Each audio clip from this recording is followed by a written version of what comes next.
You're listening to the Wedding Procast UK, the place to be if you are a UK wedding professional looking to grow and streamline your business. I'm your host, Donna Eade, 10-year wedding photography veteran and CEO at the Society of Professional Wedding Vendors. If you want to grow and streamline your business, this is the podcast for you. Make sure you hit subscribe where you listen or join our email list at www.spwv.co.uk. You'll find the sign up form at the bottom of every episode, and by doing so, you won't miss a thing. So let's jump into today's show.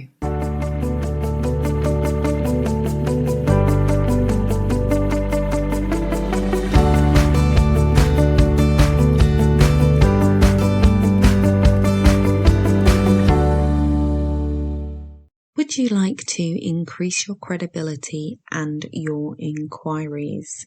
Well, if you do, you might want to consider joining the Society of Professional Wedding Vendors. We are currently open to new members, and the Society provides a set of professional standards through our Code of Conduct for our members to abide by. By signing up to our code, you are giving couples peace of mind knowing that they are booking vendors they can trust to deliver their precious day without a hitch. Head over to www.spwv.co.uk to find out more. Welcome back to the podcast, everybody. It is so good to be back in full voice and able to come to you with a brand new episode today. So today we are looking at, are you leaving money on the table in your business? That is the topic of today, and there is a specific thing that I want to talk about that I've seen a well-known business fail at.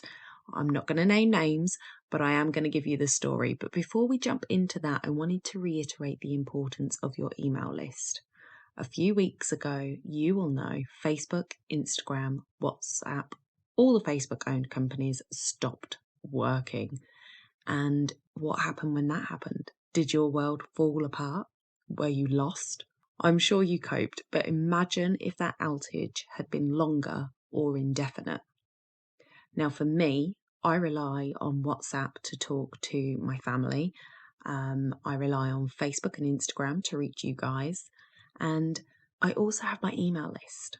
So if you're not already on it, this email list means that even if those things go wrong and go away, I can reach those who are subscribed to get my podcast notifications. So you can head to spwv.co.uk, head over to the podcast, and at the bottom of every episode, there is a link to join the list for that. So I know a lot of you think an email list may not be useful for you because you've got such a quick turnaround with brides and grooms that, how are you supposed to nurture them and gain clients from your email list? But I would say definitely don't dismiss it. If used correctly, it can be great value. Don't just take emails at wedding fairs and send one email stating your services, or worse, do nothing with them.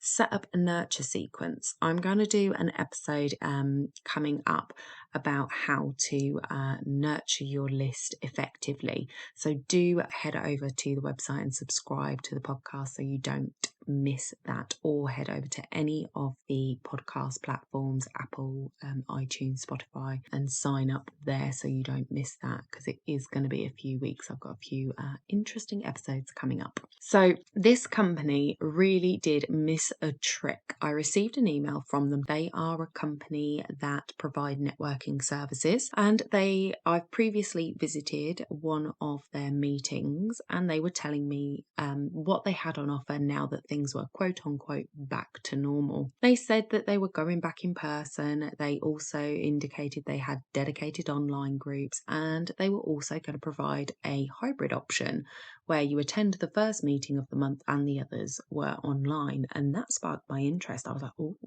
hybrid model, that might be worth a look at. So I continued reading the email, and it finished with, if you would like to visit again, let me know. We'd love to have you back. And that was it. And I was left baffled. Where was my link to find out where my nearest hybrid event was, or any event for that matter?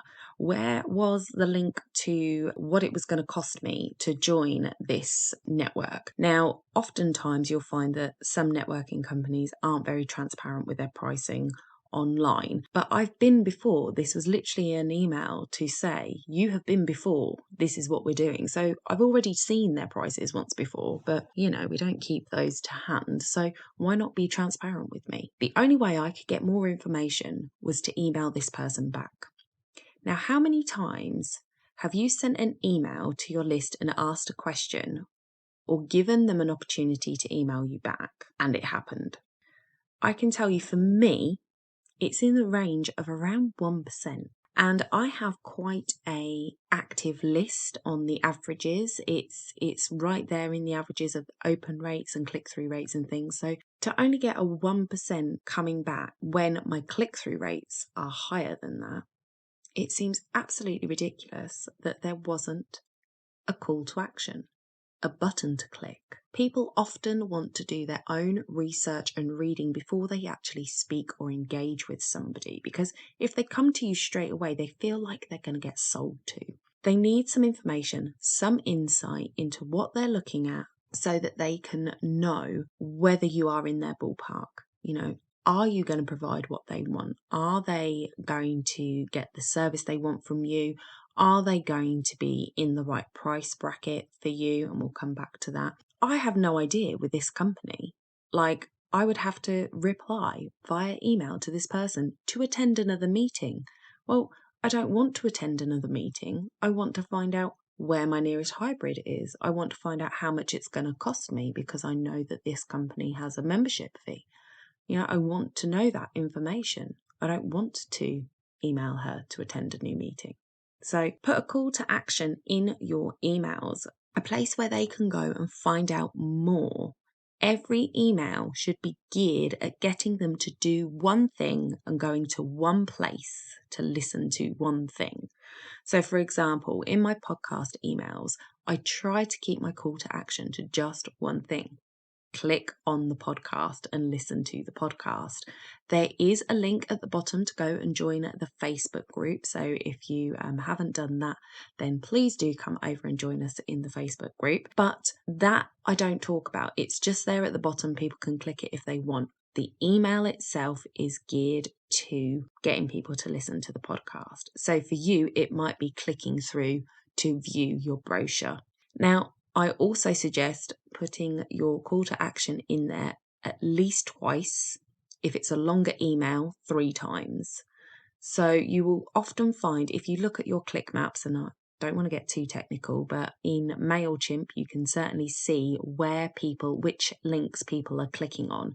And I often find it's the second or the third one that they're clicking on to actually go through and listen to the podcast. So if you just put one in there, it may be that they're not going to click it. Now, it may be that they've actually, it shows me that they're reading the whole email before they're clicking off to listen, which is great. But definitely have it in there a couple of times so that they don't have to scroll to get back to it, and that it's just there for them. So there should be a call to action in every mass email you send. If there isn't, it is a waste of time, because there was no call to action in this email apart from me emailing them back. So I'm not going to be visiting this network again. I have no idea if there is a group right on my doorstep or if there isn't anyone anywhere near me. They have left money on the table by not giving me the information I needed to decide if I wanted to visit again. If there's no group near me doing hybrid, it's a waste of my time emailing back. If it's out of my price range, there is no point in me emailing back. And because I couldn't work that out for myself, I did nothing. So help your clients self-select. It saves everybody time. What was more baffling is literally the day I was writing out this outline for this podcast, the company sent me another email. It was literally 2 lines. It didn't address me by name, and it just said, oh, hey, we now offer these options, and here's the links. This is not the way to engage your clients. If you send a price list and just say, hey, price list attached as requested, all the best, it's just as bad as writing a detailed email with no call to action. It was just so impersonal and so buy my stuff.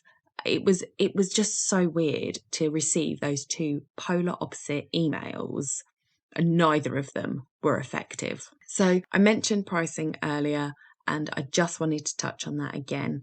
I know that a lot of people do not want to send their prices through email. I know that you can feel like it's going to make your customers go, oh, well, they're not doing exactly what I want and it costs too much, or some combination of that. But I've said it before and I'm going to say it again. I really, really believe that if you give them a prices start from and my average client spends, and give them totals in that respect, it helps them to see whether or not they are going to be able to afford you in their budget. You know, everybody has a budget. Some people are winging it for sure. But if you can turn around and say, my average client spends around £800 and my prices start at $750, you know, it's like whatever combination it is, it lets them know that they can work with you for as little as, and then, you know, to get, you know, the average service from you, they're going to be spending that. And if they want the full package, they know they're going to be a bit higher than that. So it gives them a really good idea of whether you fit their budget or not, and they can self-select on that. Then if they like your stuff and that budget fits them, they're going to get in contact.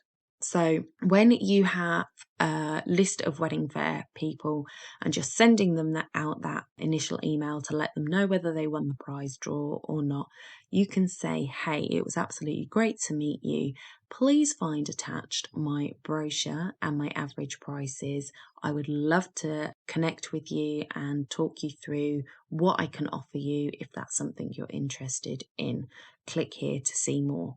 And get them to click through to a brochure, but make sure that that brochure then has a call to action. Like you can, in PDFs, you can have a link, and maybe it's like, are you ready to book a call with me? Book here. And a link that they can click and go straight through to your Calendly and book an appointment with you. So lead them through the process. Always lead them to the next step. So today we've touched on the importance of your email list. Subscribe to this podcast so you don't miss our in-depth look at email coming soon. We looked at how not guiding people to the next step can mean you are leaving money on the table. We talked about having one specific focus for your email, one link to click, not half a dozen, or if there is half a dozen, they better all be leading to the same place. A confused mind says no. Somebody absolutely wonderful said that. I can't remember who it was. I heard it from Sue Bryce, but yeah, absolutely. A confused mind says no, because that's the safe option. And we also talked about allowing your clients to self-select. So I hope you found that interesting. It really did blow my mind that a company that is so well established could make such a faux pas in their email. Thank you so much for listening. Don't you go leaving any money on your table. If you enjoyed this episode, it would be great if you would share it with others in the industry or on your social. And if you can, head to Apple Podcasts and leave a review. I would be so very grateful, and it helps me reach more wedding vendors that might find value in these podcasts just like you. I do check the reviews, and if you leave one, I can give you a shout out on the show. So thank you so much for listening. We'll see you next week. Bye for now.